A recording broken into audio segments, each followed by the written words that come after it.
Damos gracias a Dios que nos podemos encontrar una vez más por estos medios. Una semana especial porque recordamos lo que Jesús hizo en la cruz. Recordamos este sacrificio tan hermoso y tan grande que a muchos de nosotros nos ha cambiado la vida. Así que es realmente algo muy especial para mí poder brindarles en este día un mensaje. Agradecemos a Dios que ustedes nos prestan y disponen de su tiempo para poder oírnos. Para nosotros realmente es un privilegio. Así que antes de comenzar con el mensaje me gustaría mucho tener una breve oración para que podamos juntos entrar en la presencia de Dios. Padre, te damos gracias por este día, gracias te damos por tu palabra, gracias te damos por la salud, Señor, que nos das. Padre, te rogamos en el nombre de Jesús que nos perdones todos nuestros pecados. Señor, perdona nuestra manera de hablar, perdona nuestro accionar muchas veces. Cámbianos, Señor, a través de tu palabra. Necesitamos oír de tu sabiduría para poder comprender, Señor, lo que tú quieres que nosotros hagamos, Señor, en este día. Gracias te damos, Señor. Padre, abre nuestro entendimiento para que podamos entender claramente el mensaje que vas a transmitirnos en este día. En el nombre de Jesús, amén y amén. Es una semana donde recordamos la muerte y la resurrección de Jesucristo. Recordamos la misión que realizó nuestro Señor Jesucristo. Cristo, podemos decirlo de alguna manera, por decirlo de alguna forma, decimos que Cristo nació para morir. ¿Por qué decimos así? Porque desde el momento en que el ángel se le aparece a María, la madre de Jesús, y le anuncia que va a ser la madre del Hijo de Dios, se le anuncia la misión que va a tener este Hijo de Dios, Jesucristo, y va a ser el Salvador de la humanidad. Entonces decimos nosotros que Cristo nació para morir. Por eso es muy importante que nosotros sepamos esto. El día más importante de cualquier ser humano es el día que nace, el día que encuentra un propósito y el sentido de la vida, y el día en el que muere. Pero ¿cuál es el día más importante en la vida de Jesucristo? Nosotros podemos decir que el día más importante en la vida de Jesucristo es el día de su nacimiento.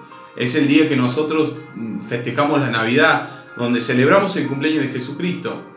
En realidad ese no es el día más importante, no. Nosotros damos gracias a Dios en ese día de que Cristo un día nació, pero no es el día más importante ese día, el día de Jesucristo. Tampoco lo más importante en la vida de Jesucristo es lo que Él desarrolló, o sea, los milagros, las sanidades.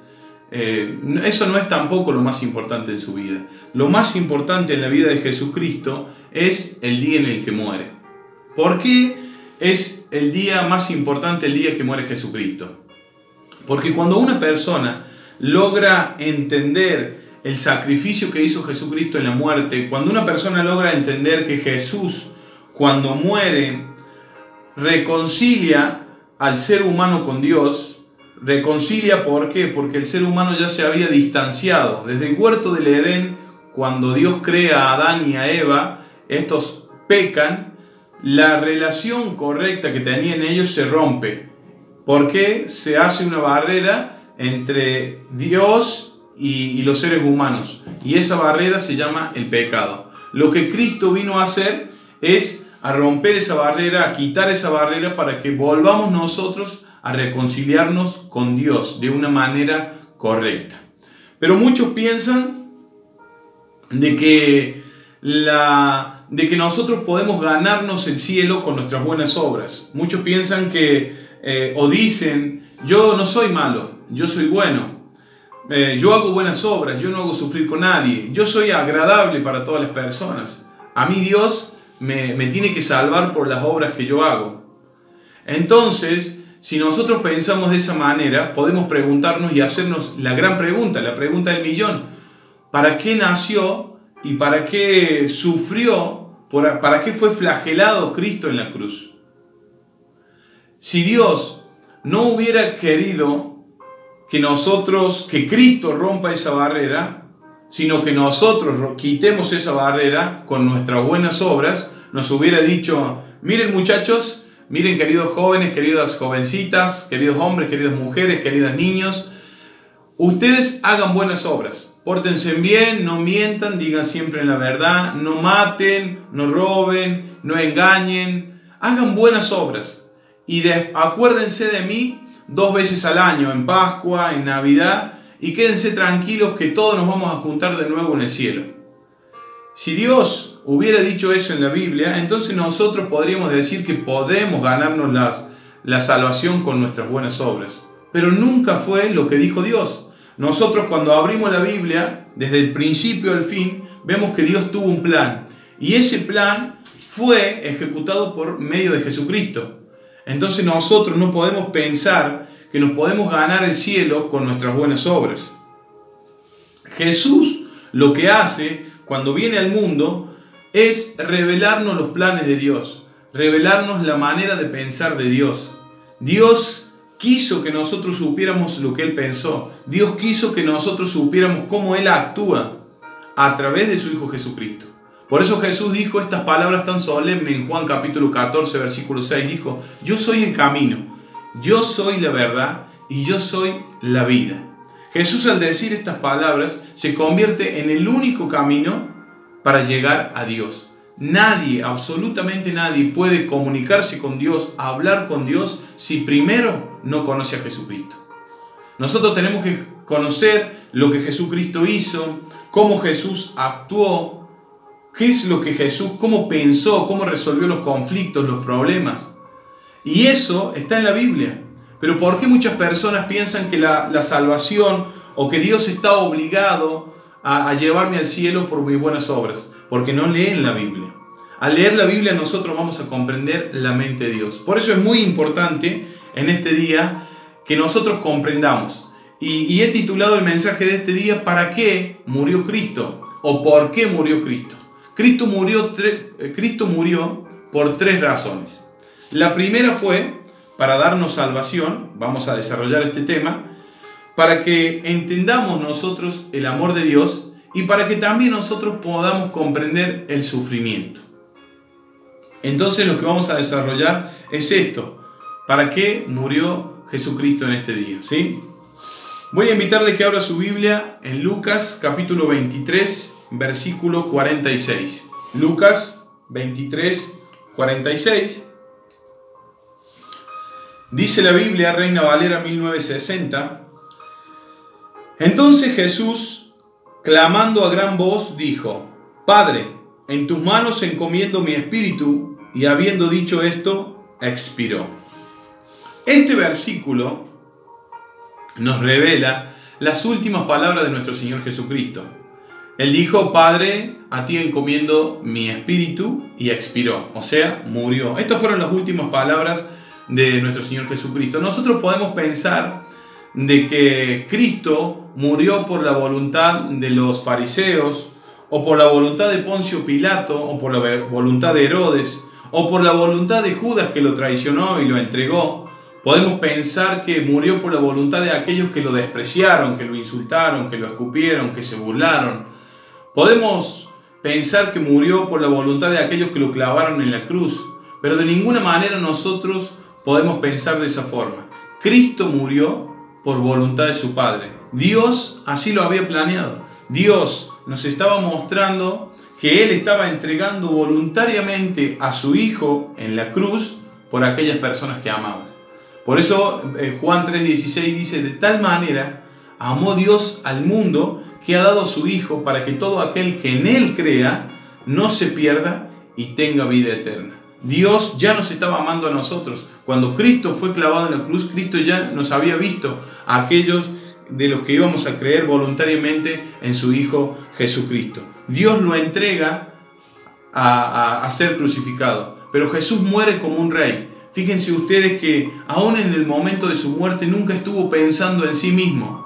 Él sabía el propósito y el plan que tenía, Él sabía la misión. Fíjense ustedes que aún siendo clavado y con mucho dolor, su cuerpo flagelado, con mucho dolor físico, Él mira a su madre y se conmueve por su madre y le dice, Juan, ahí te dejo a tu madre.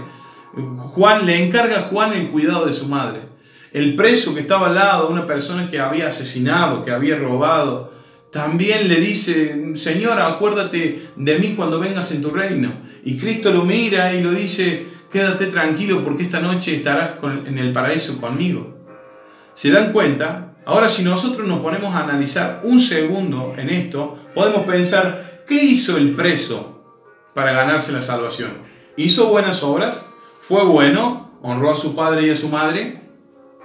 ¿Será que no asesinó a nadie? ¿Será que no mintió? ¿Será que no engañó?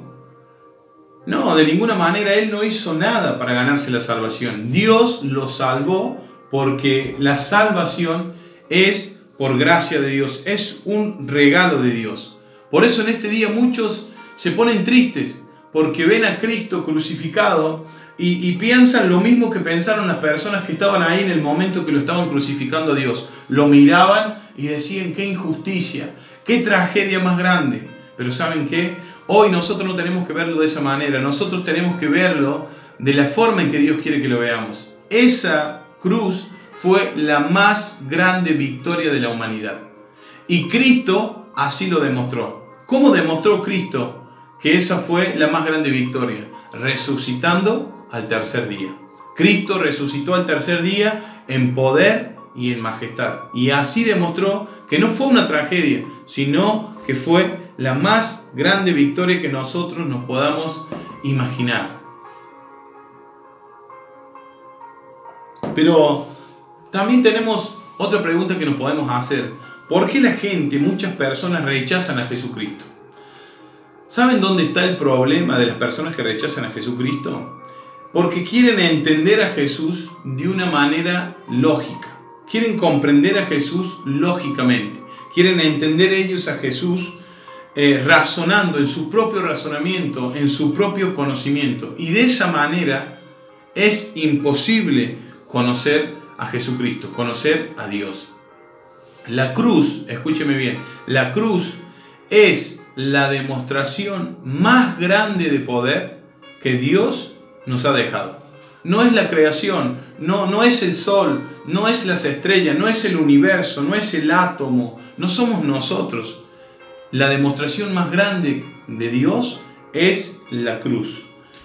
Pero muchos se niegan porque dicen, ¿cómo un hombre, cómo un Dios todopoderoso puede morir de esa forma? ¿Cómo Jesús, siendo Dios, puede morir clavado en una cruz?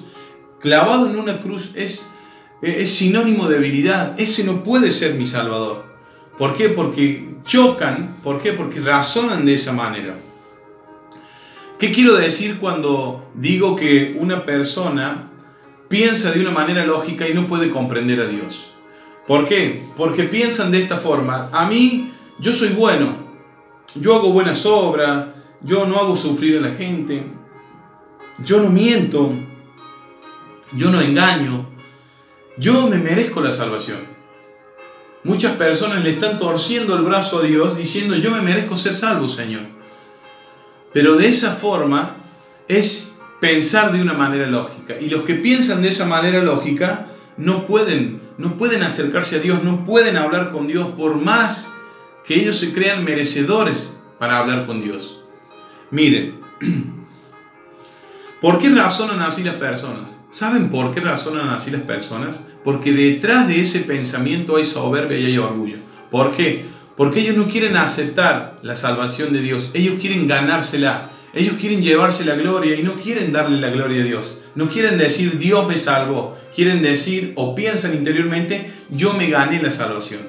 Yo soy merecedor de la salvación. Pero cuando una persona piensa así, o muchos de nosotros, yo también pensé así, de esa forma. A mí Dios, yo no necesito a Dios porque yo no soy tan malo como aquel otro. Yo sí merezco la salvación.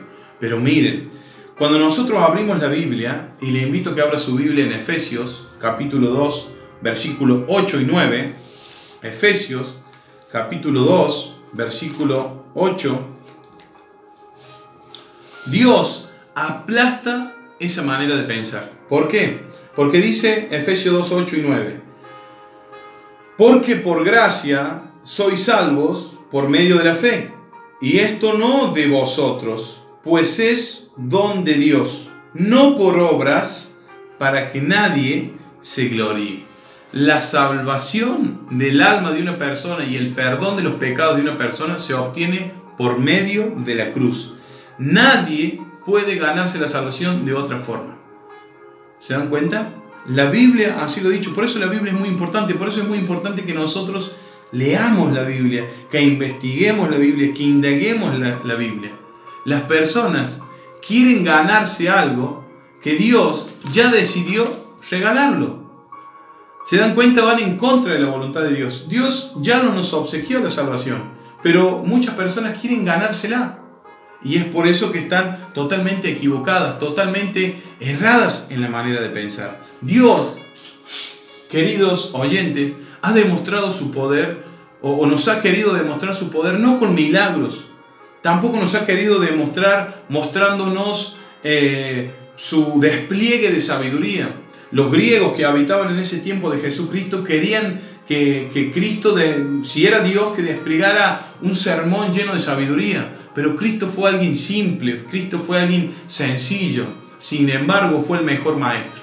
Porque Cristo, para enseñar las verdades del cielo, para enseñarle a la humanidad lo que Él había visto y conocía del cielo, usó elementos terrestres, usó los pájaros, usó las piedras, usó la tierra, usó el camino, usó las plantas, usó cosas naturales para enseñar verdades espirituales. Por eso decimos que Cristo es el mejor maestro. No hay nadie, absolutamente nadie, que pueda superarlo.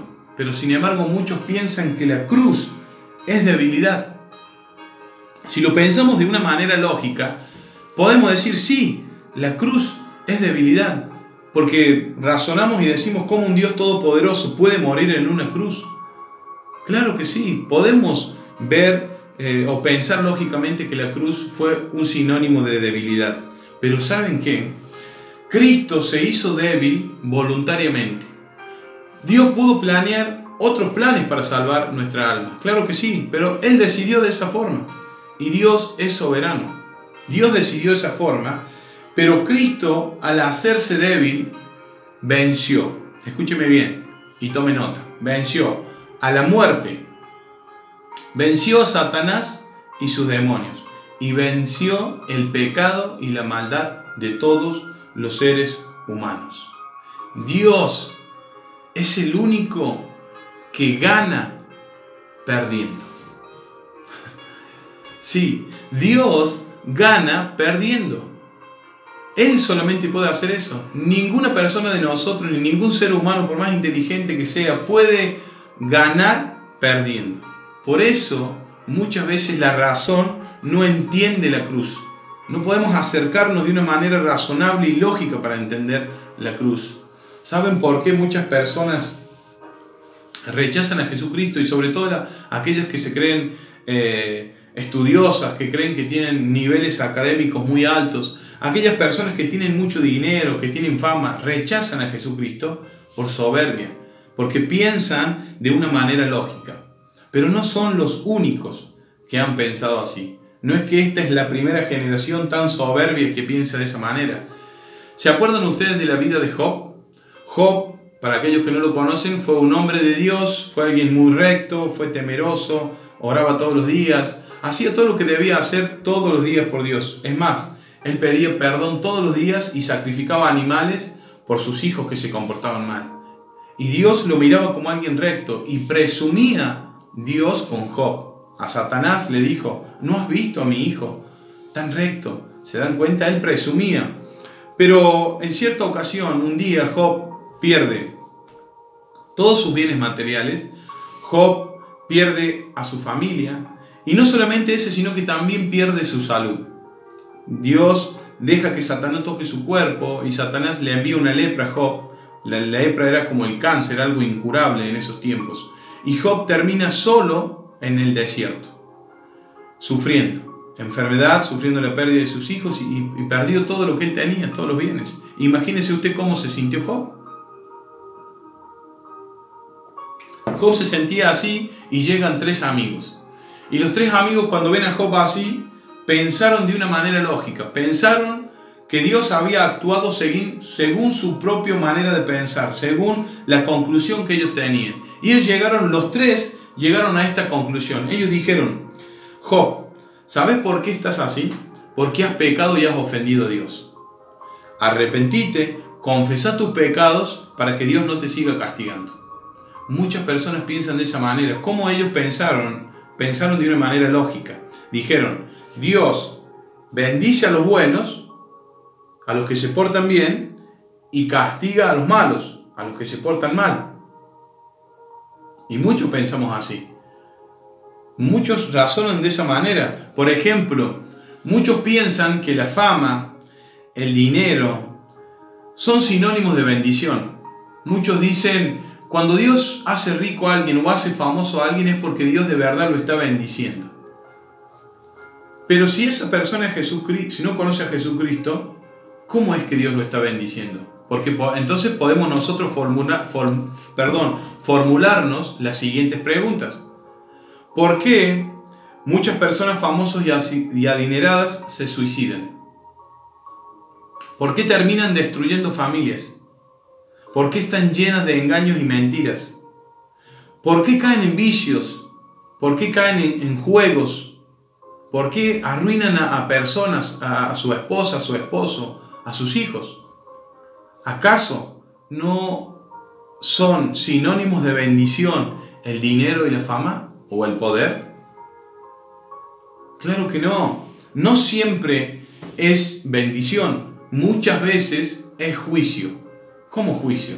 Sí, es juicio. Dios le envía todas esas cosas porque son soberbios, porque están rechazando a Dios. Entonces Dios envía todo eso para que se den cuenta de que lo pueden tener todo y en un momento para otro no pueden tener nada. Y que ellos creyeron que eran felices y que podían ser felices en Dios y terminan dándose cuenta que el dinero no les dio la felicidad, que la fama no les dio la felicidad, que el poder no les dio la felicidad. ¿Saben por qué muchos universitarios rechazan a Dios? Porque no pueden entender esto, no pueden entender el evangelio de la cruz. Dicen ellos, ¿cómo? ¿Cómo Dios, ese Dios tan débil, ese Dios que no demostró sabiduría puede ser mi Salvador? Muchos admiran más a Sócrates, a Platón, porque dicen el cristianismo es sinónimo de ignorancia. No, de ninguna manera. Dios es sabio.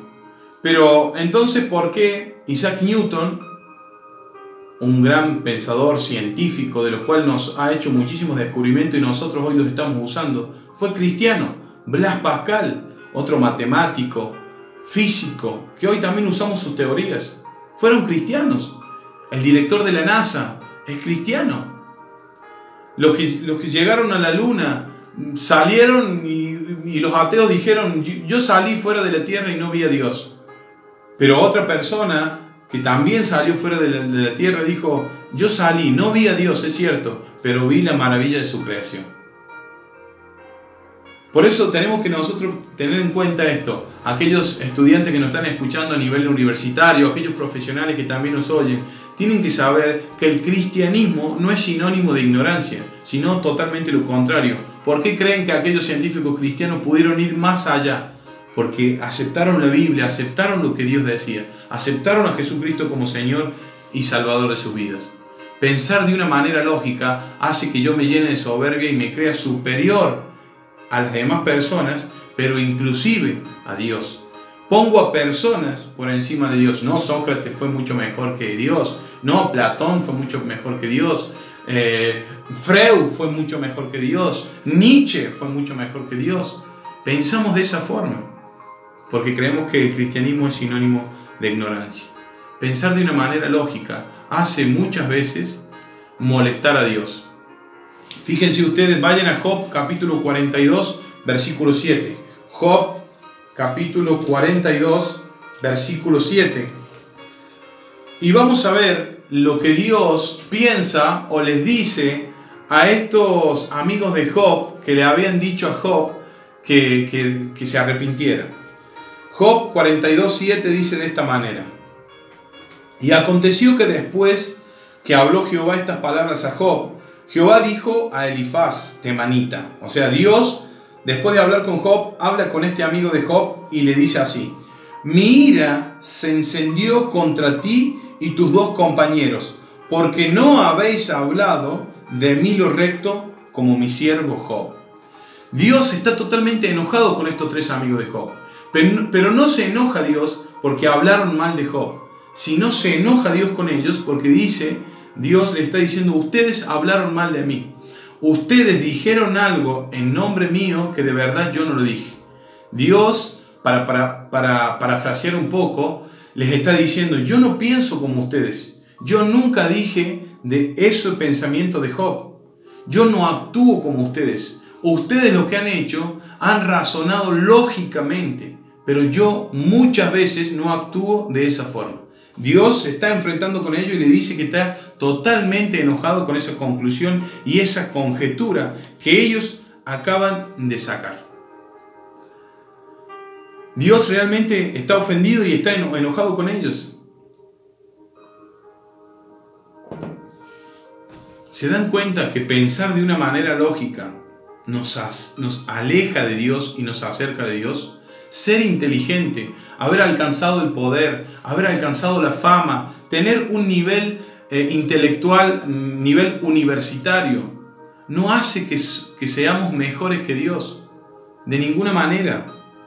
Dios ama a aquellas personas humildes. Por eso nosotros debemos reconocer que Dios no actúa muchas veces de la manera que nosotros lo queremos encerrar. Nosotros queremos que actúe Dios de una manera, pero Dios actúa totalmente contraria muchas veces a nuestra forma de pensar. Por eso nosotros debemos humillarnos y no debemos creernos que las obras o que mi nivel intelectual va a permitir que Dios hable conmigo. La única forma de que Dios se comunique conmigo y hable conmigo y que yo sea su hijo es a través de la cruz de Cristo. Es a través de la muerte de Cristo. Por eso no es una tragedia la muerte de Cristo, sino que es la más grande victoria. Por eso Dios aplasta 1.000.000 de veces la lógica. Por eso Pablo dijo, la cruz, el evangelio de la cruz para muchos es locura. ¿Se dan cuenta? Entonces la única forma de que yo puedo comunicarme con Dios es a través de Jesucristo. Y por eso Jesús murió en la cruz, para darme salvación de mi alma, para sacar la vergüenza y la culpa que cada persona tiene por las maldades que comete. Dios hizo eso por medio de su Hijo Jesucristo. Pero no tan solo eso. Dios también permitió que Cristo muriera en la cruz para que nosotros podamos entender su amor. ¿Qué quiero decir con esto? Muchas personas, yo estoy seguro de que muchos de ustedes han pensado o alguna vez lo han dicho. Yo, si fuera Dios, no haría sufrir a las personas. Yo, si fuera Dios, no permitiría que niños se mueran. Yo, si fuera Dios, no permitiría que el coronavirus esté llevando tantas vidas en este tiempo. Yo, si fuera Dios, no permitiría que médicos y enfermeros que están ayudando se mueran. Yo, si fuera Dios, no hubiera permitido el coronavirus. Muchas personas piensan así. Porque creen o razonan de una manera lógica, porque creen que Dios ama de la misma forma que amamos nosotros. Y es totalmente lo contrario. Dios actúa en la manera contraria a lo que nosotros pensamos. Miren, le voy a poner un ejemplo. Por ejemplo, usted piense en esto. ¿Qué le enamoró de su esposa o de su esposo? A mí, por ejemplo, me enamoró su carácter y me enamoró también sus rasgos físicos. Mi esposa es muy hermosa. Entonces eso es lo que yo vi y en base a lo que yo vi reaccioné amándola y casándome con ella. Pero Dios no actúa de esa manera, no actúa mirando primero. Dios no se enamora a primera vista. ¿Saben cómo actúa Dios? Totalmente lo contrario de nosotros. Dios se enamora de aquello despreciable, de aquello desagradable, de aquello que ha sido rechazado por la humanidad, de aquello que no es atractivo para muchos. Dios se enamora de eso. ¿Por qué? Dios se enamora de eso, trabaja en eso para hacerlo agradable. ¿Se dan cuenta? Dios toma a una persona desagradable, despreciable, para luego cambiarla por medio de su Hijo Jesucristo. A través de su pensamiento, hace de esa persona desagradable una persona agradable ante sus ojos. Hace una persona amada ante sus ojos. Por eso Dios no actúa como nosotros. Él no ama como nosotros. Por eso hay que tener mucho cuidado de creer que yo tengo que ser amado por Dios porque soy bueno. Yo tengo que ser amado por Dios porque no hago sufrir a la gente. Yo tengo que ser amado por Dios porque siempre estoy ayudando. Muchas personas tienen una careta y ayudan a muchas personas o se muestran de una forma en la calle, en la vida social, pero dentro de su casa son los más grandes demonios. Entonces nosotros tenemos que entender que tenemos que tener cuidado de pensar de esta forma. Yo merezco que Dios me ame, porque Dios desprecia a los soberbios, pero da gracia a los humildes. Dios ama a aquellas personas que dicen: yo no merezco el amor de Dios, yo no merezco el perdón de Dios. Esas personas son las que enamoran a Dios, porque Dios nos ama de la misma forma que nosotros. Por eso Cristo murió en la cruz, para que nosotros podamos entender el amor de Dios. Pero no solo para eso, Cristo también murió para que nosotros podamos comprender el sufrimiento. Miren, yo quería decirles algo. El amor de Dios siempre viene escondido detrás del sufrimiento. Hoy se me quemaron los fusibles, no entiendo nada. Bueno, yo le voy a explicar. Para nosotros, el estar bien o tener un Dios bueno o un Dios amoroso es que Dios siempre me esté dando las cosas que yo quiero. Bueno, yo quiero un mejor sueldo. Yo quiero tener salud. Yo quiero que ninguno de mis familiares cercanos se muera, o ninguna de aquellas personas que yo quiero se muera. Yo no quiero atravesar el sufrimiento. ¿Por qué Dios me va a querer hacer sufrir? ¿Por qué Dios me hace sufrir? Vayamos a Romanos capítulo 8, versículo 28. Romanos capítulo 8, versículo 28. Y dice así: y sabemos que los que aman a Dios, todas las cosas les ayudan a bien. Esto es, a los que conforme a su propósito han sido llamados. Nosotros vemos muchas veces, cuando tenemos que enfrentar el sufrimiento, como algo trágico. Vemos a un Dios malvado, a un Dios que no tiene amor. Pero ¿para qué Dios nos envía el sufrimiento? Dios nos envía el sufrimiento muchas veces porque nos ama tanto que no quiere dejarnos tal cual Él nos conoció. ¿Se acuerdan que yo dije que Él toma lo desagradable? Bueno, Dios no quiere dejarnos desagradables, despreciables. No, Dios nos toma y a través del Espíritu Santo nos va cambiando. A través de su palabra y de su sabiduría, Dios va formando en nosotros un nuevo ser, una nueva persona. Y muchas veces nosotros comprendemos eso a través del sufrimiento. Por ejemplo, nosotros antes quizás, una persona que fue pobre y no tuvo para comprarse un vehículo o no tuvo un auto. Imagínense, siempre va al súper caminando o hace distancias largas y siempre está caminando, pasa frío, pasa calor. Y de pronto cuando Dios le da un auto, ¿qué hace esa persona? Esa persona que antes sufrió la caminata, cuando tiene un vehículo, ¿qué hace? Cuando ve a alguien que está caminando y él sabe y conoce ese sufrimiento, ¿qué hace? Automáticamente quiere llevarlo, quiere ayudar a esa persona. ¿Se dan cuenta? A través del sufrimiento de caminar, Dios nos hizo mejor personas. Nos hizo más parecidos a su Hijo Jesucristo. Una persona que pasa hambre y no tiene que comer, quizás puede renegar y puede decir: Dios, hoy no me diste de comer, eres un Dios malvado. Pero una persona cuando pasa hambre, aprende no solamente a valorar cuando tiene, sino también aprende a cuando ve a alguien que no tiene que comer en la calle, quiere ayudarlo. ¿Por qué? Porque Dios hizo eso. Ayudó y alimentó en un momento a 5.000 personas. ¿Se dan cuenta que el sufrimiento sirve para que nosotros nos parezcamos más a su Hijo Jesucristo? Dios, a través del coronavirus, muchos dicen: Dios es malo porque está matando a muchos pastores, a muchos testigos de Jehová, a muchos mormones. ¿Cómo Él mata a sus propios hijos? Muchos están pensando de esa forma. Pero después de esto, si Dios nos da la gracia y el regalo de la vida, después de este acontecimiento, nosotros vamos a valorar más los momentos familiares.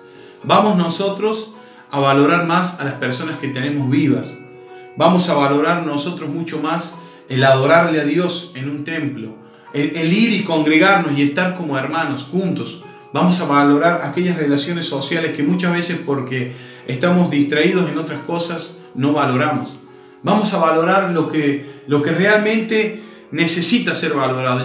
Hoy no valoramos tanto un auto, porque un auto nos sirve para salir, porque no podemos salir. No valoramos el dinero, valoramos las cosas que Dios valora. Este coronavirus lo que nos está causando y haciendo es que nosotros nos parezcamos más a su Hijo Jesucristo. Por eso Cristo murió en la cruz, para que nosotros entendamos que si nos viene sufrimiento a nuestra vida, no es porque Dios es malvado, sino porque Dios está queriéndonos cambiar para mejor. Dios es verdad que humilla, pero humilla para exaltar. Dios debilita para que nosotros seamos mucho más fuertes. Después de esto que estamos viviendo en la actualidad, créanme que nosotros vamos a ser mucho más fuertes. Cristo murió en la cruz, no fue una tragedia, fue la más grande victoria. Cristo murió en la cruz para que nosotros seamos salvos, para que Dios nos perdone y para que volvamos a tener una relación correcta con Dios. Jesús murió en la cruz para que nosotros entendamos el amor de Dios. Pero Cristo también murió en la cruz para que nosotros comprendamos que en esta vida cristiana no es todo color de rosa, sino que también tendremos días grises, pero Dios nos va a levantar y nos va a hacer mucho más fuertes. Espero que cada uno de ustedes, Dios a través de su Espíritu Santo, pueda abrirle su mente y pueda abrirle su corazón, y que ustedes de verdad decidan en este día qué van a hacer con Jesucristo. ¿Qué van a hacer con esa prueba de poder tan grande que hoy Dios les está revelando? ¿Van a seguir siendo soberbios? ¿Van a seguir pensando de una manera lógica? ¿Van a seguir creyéndose mejores que Dios? Dios quiere entrar a tu vida. Dios quiere que comprendas lo que Él hizo. Yo ruego que este mensaje sirva para abrir la mente y los corazones de cada uno de los oyentes. Vamos a orar. Gracias te damos por tu palabra, Señor. Gracias porque hoy nos has revelado tu más grande muestra de poder para cada uno de nosotros. Te rogamos que tu Espíritu Santo sea el que abra nuestro entendimiento, y si aún, Señor, no nos hemos encontrado con este Cristo tan poderoso que a través de la debilidad destruyó la muerte, destruyó a Satanás y a sus demonios, y ha destruido nuestra maldad. Quiere destruir nuestra maldad. Señor, te damos gracias por todo lo que has hecho, Señor, y que hoy cada uno de nosotros tome conciencia y pueda comprender y entender lo que realmente tú valoras. Si nos das la gracia de continuar vivos, si nos regalas vida por mucho más tiempo, que aprendamos, Señor, a reordenar las prioridades y los valores que cada uno de nosotros tenemos. Te damos gracias por la Biblia, gracias por tu sabiduría. En el nombre de Jesús. Amén. Que el Señor les bendiga y espero que sea de mucha bendición.